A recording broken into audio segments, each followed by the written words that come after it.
Ashama harka fuune maatii kaasuu shoo nagaan waaqayyoo bakka jirtanitti isiniif haa baay'atu akkam jirtanii nuti nagaa keenya jalanni waaqaaf haa ta'u isinis immoo kan nagaa taatan waaqayyoo irraa abdii qabna akkam jirtu jajjabaattu maatii keenya kan biyya keessas biyyaan baas jirtan ta'e bakkuma jirtanitti nageenyi keenya seenaa qaqqabu qilleessa irraa isiniin jechuu jaalanna nuti nagaa keenya galata waaqayyoo. Egaarraan nu gahee galata waaqa kan boruutis immoo waaqatu beekaa isiniin jira. Egaa arras immoo deebi'ee dhufee jira. Egaa akka namni nama arrabsus laallee hin callisu. Arrabni nama jajjabeessa waan ta'eef warreen nama arrabsitan piliis. Arrabni kaloo arrabaati miti nama jabeessaa bara dhugaa. Innaa kanaaf waa'ee viidiyoo darbee irratti nama baay'eetu. Ishee tanaa maali garuu jechi nama nama godhu oduu jechi nama waan nama godhu jechi miidiyaan kun qaata hojjetaa carraash akka namni wal arrabsu keenya keessattu Oromoo keenya immoo safuu beekaa waliin arrabsinaa nama arrabsinaa isin jechuu jaalladha.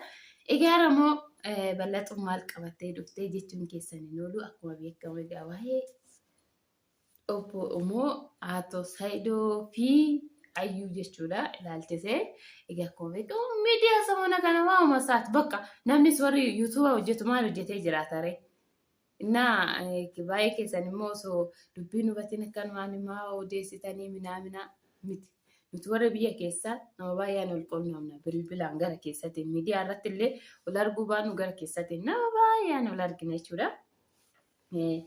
Bakka maaliif hin jira amma nuti ani Saayidoo Jiinaas humna gara keessatti telegiraam irra bakka yaasuuf hojii nama baay'ee wajjin ol quunnamna jechuudha bilbilaan qaaman ol bira ga'uu baannus qaamanis walitti yooda jechuudha fagoo miti bakka nuti jirruu fi adaama jechuudha.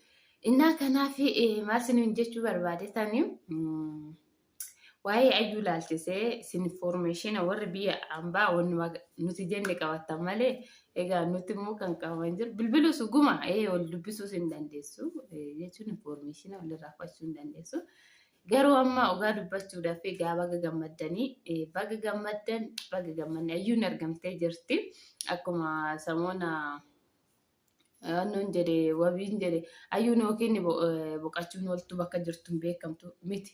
Injirti lubbuudhaan Ayyuun yaaduma maaliif sababbiin Ayyuun Saayidoo jalaa baddee egaa akkuma beekamu aduu ji'a isaanii galgala uffata minaamina qayyarattee bakka tokko algaa tokko irra ga'anii osoo wajjin ciisin uffata ittiin ciisan ittiin bulan jijjiirrattee bilbila naasaa jettee Ayyuu maal goote Saayidoo shawwaddee alatti baatee jedhan jechuudha qaamanis arguu baanu egaa. Kaza alatti kan baate akka nama bilbila haasa'uu taatetti Ayyuun achumaan fi jettee baddee. Galgala saniin eessatti baddi mee soorisinuu jettanii namatu jira maaliif namni ala jiraatetti namatu shii kaasee fuudhee deeme malee galgala saniin egaa akabaabii gara saa sadeetii eessatti baddi eessa deemti dubartii dabar Adaama keessa garuu deeguma bakka kan naga saa torbaa jaan hin deemama waan ta'eef innaa kanaaf Ayyuun egaa amma icciitiin Ayyuu ba'ee jira. Icciitiin Ayyuu beekuun maalidha? Ayyuun jaalallee biraa daaspooraa qabdi. Daaspooraa qabdi keessatti daaspooraa sun amma Ameerikaa qo'achaa jira. Ameerikaa deemuu fi Ayyuun qabamtee jirti jechuudha. Kaleessa akkuma beekamu TikTok irratti hojjettee jirti. TikTok ishii gadisteerti. Ingitii bilbila ishii nama biraa waa fayyadama ashuma jechuudha. TikTok irratti gadisteerti. Egaa amma Ayyuun icciitii yoo ba'u daaspooraa Ameerikaa irraa jaalattee jirti kanaaf isatti fo'achuu barbaade isa bira deemuu barbaaddeeti kanaaf baddee Saayidoon sool bira hin geenye egaa safuudhaa dubartiin tokko dhiira bira geessee bira ba'uu hin dandeessu ishiin immoo sool bira hin geenye Saayidoo algaarratti gartee puu jettee jechuudha ijoollee yeroo taatan cetti innaa kanaaf ogaa dubbachuudhaaf Saayidootti immoo baay'ee tokkotti dhagahame Saayidoo isatoo anumattu dhugaa dubbachuudhaaf baay'ee tokko natti dhagahame Ayyuun ammas Ayyuu deebitee Saayidoon akka walitti deebitu abdiin qaba bakka maaliif hamilee isaa cabsitee dhiiraa hamileen isaa hin cabaa deebisee immoo baasii inni itti baasii xiqqaa miti egaa beektanii biyya keessatti wanni hunduu guddiidha. Wanni rikkaashaa hin jiru wanni birrii biyaasi kuma gad bitamu hin jiru jechuudha. Inni garuu kan hundaa go'ee qalabatii ishiidhaaf godhee bakka kan mormaatii kan harkaa wanni hundaa godheetii fi Egaa kunuyyuu wanna xiqqaaffitu akkasuma immoo akkuma Saayidoon ibsee ture waan baay'ee itti baasee akkasuma warri diggisiisa harkiidhaa fi waan baay'ee kanaaf dhugumaayyuu hin deemte taanaan ani baay'ee tokkoon itti gadda. Dhugumaayyuu hin deemte taanaan Saayidoonis dhiira miti.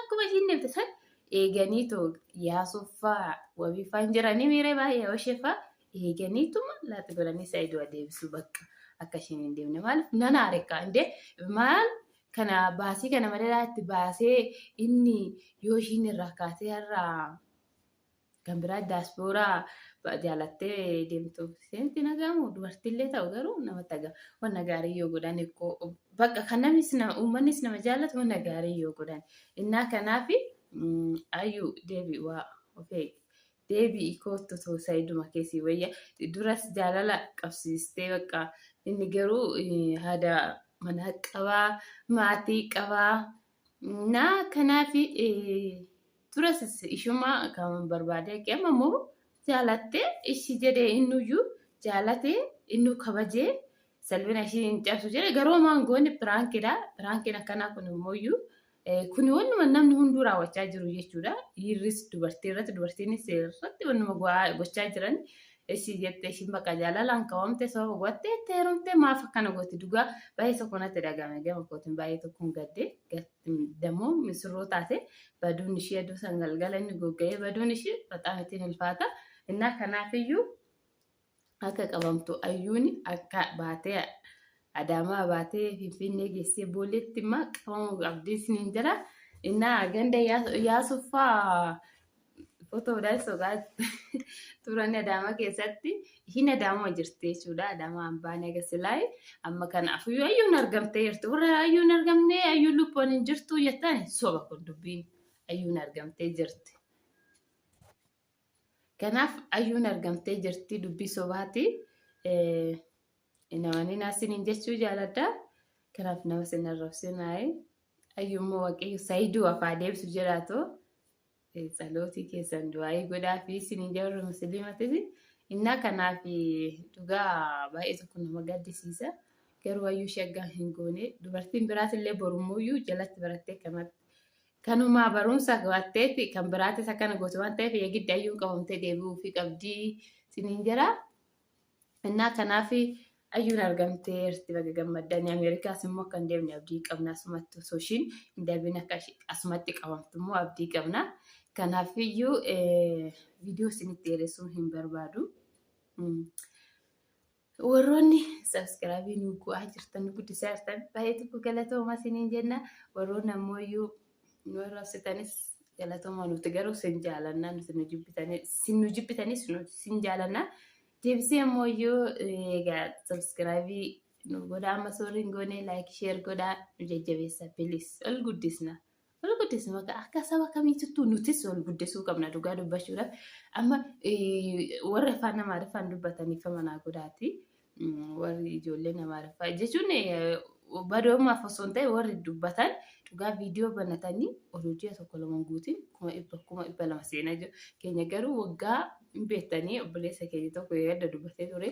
Waggaa 4 amma 5 afaan deemaa jira. Wannoon kiyya sabskiraabiin kiyya 30 jedhe mee kana laala. Innaa kanaaf olaa guddisnuu isiniin jenna. Ayyuunis argamtee jirti amma immoo Saayidoo wajjin viidiyoo hojjetanii nu dhufanii akkasitti obsaan eeggachuu qabna isiniin jedha.